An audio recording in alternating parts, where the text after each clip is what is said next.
Assalamualaikum warahmatullahi wabarakatuh. Selamat pagi anak-anak ibu semua. Hari ini ibu akan menceritakan tentang cerita rakyat yang berjudul Timun Emas. Pada zaman dahulu kala hiduplah seorang janda yang bernama Mbok Randa. Mbok Randa sudah lama menginginkan anak untuk menemani hidupnya. Suatu hari muncullah seorang raksasa. Dia mengetahui keinginan Mbok Randa dan berjanji untuk mewujudkannya. Raksasa itu memberikan biji mentimun kepada Mbok Randa. Raksasa itu menyuruh Mbok Randa menanam biji mentimun itu. Kelak dia akan menemukan sesosok bayi di dalamnya.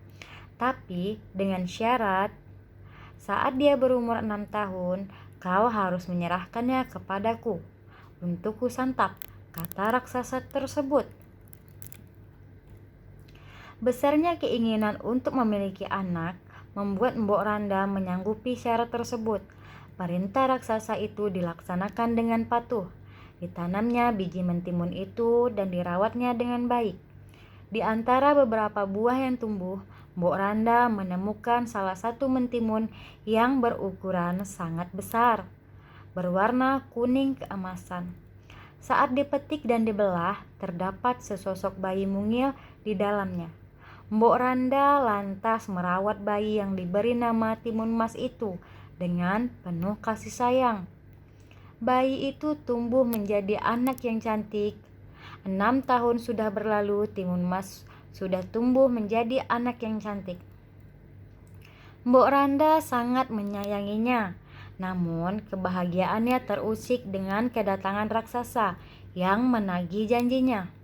Mbok Randa keberatan jika timun emas diambil oleh raksasa itu untuk dimakan. Dia pun memutar otak. Dia lantas meminta raksasa untuk bersabar hingga 2 tahun lagi.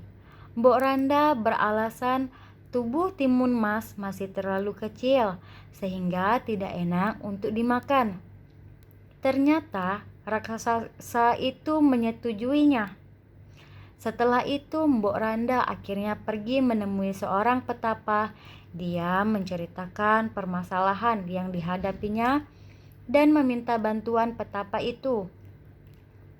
Sang petapa memberi beberapa bungkusan berisi biji mentimun, jarum, garam, dan terasi kepada Mbok Randa.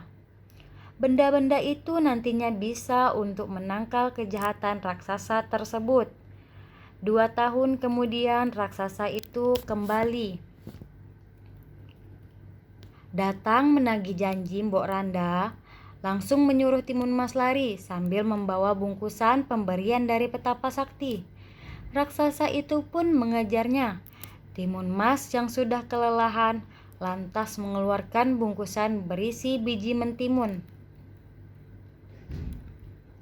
Ajaib, pohon mentimun dengan ukuran raksasa tiba-tiba tumbuh dan melilit tubuh raksasa itu. Kesempatan itu dimanfaatkan oleh Timun Mas untuk lari. Namun, beberapa saat kemudian raksasa itu mampu membebaskan diri dan mengejar Timun Mas. Jarak keduanya semakin dekat. Timun Mas mengambil bungkusan berisi jarum dan menyebarkannya.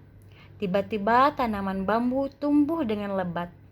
Tanaman bambu itu menghambat langkah raksasa itu. Kakinya berdarah, tertusuk bambu. Namun, raksasa itu enggan menyerah. Meski terluka, dia masih terus mengejar gadis cilik itu. Timun Mas mengambil bungkusan ketiga. Disebarnya garam pemberian petapa sakti itu. Tiba-tiba, tanah di belakangnya menjadi lautan. Namun, raksasa itu ternyata masih bisa menyeberangi lautan tersebut. Dia kembali mengejar Timun Mas yang tinggal memiliki satu senjata. Akhirnya Timun Mas mengeluarkan bungkusan terakhirnya. Disebarnya terasi dalam bungkusan itu yang kemudian menjadi lautan lumpur. Ternyata raksasa itu tidak mampu melintasinya dan tenggelam di dalamnya. Timun Mas kemudian kembali pulang dan hidup bahagia dengan Mbok Randa. Baiklah anak-anak, kira-kira apa ya pesan moral dari cerita rakyat Timun Mas tersebut?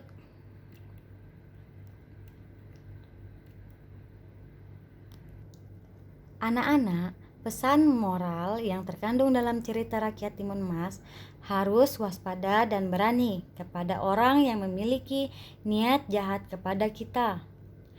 Kemudian kita harus selalu yakin jika setiap masalah ada jalan keluarnya dan tetap berdoa beserta pasrah kepada Tuhan yang Maha Esa.